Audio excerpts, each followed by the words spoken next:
नमस्कार दोस्तों। जब भी मौत की बात होती है, एक सवाल हर किसी के मन में जरूर आता है। क्या सच में यमराज आते हैं आत्मा को लेने, या ये सिर्फ कहानियां हैं जो हमें बचपन से सुनाई जाती हैं?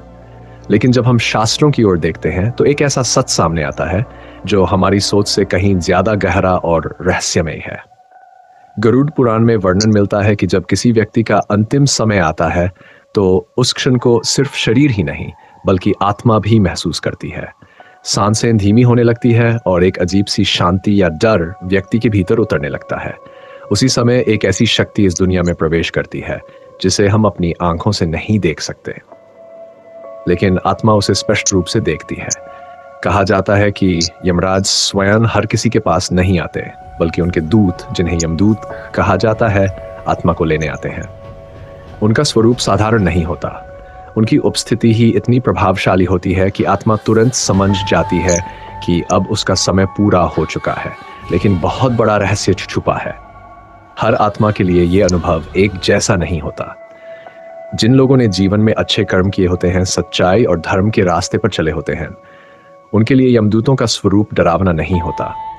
उन्हें ऐसा लगता है जैसे कोई उन्हें सम्मान के साथ ले जा रहा हो, जैसे किसी नई यात्रा की शुरुआत हो रही हो। वहीं जिनके कर्म बुरे होते हैं, उनके लिए यही अनुभव भयावह बन जाता है। उन्हें यमदूत कठोर और भयानक दिखाई देते हैं और उनका डर कई गुना बढ़ जाता है।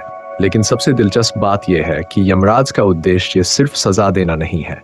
शास्त्रों के अनुसार वे न्याय के देवता है जो हर आत्मा को उसके कर्मों के आधार पर सही स्थान तक पहुंचाते हैं। उनका काम है संतुलन बनाए रखना, ताकि इस सृष्टि का नियम कभी टूटे नहीं। इसलिए कहा जाता है कि यमराज से डरने की नहीं, बल्कि अपने कर्मों को सुधारने की जरूरत है, क्योंकि जब वो क्षण आएगा तो कोई भी साथ नहीं होगा, न परिवार न दोस्त, सिर्फ आपके कर्म, और वही तय करेंगे कि आपका अगला सफर कैसा होगा।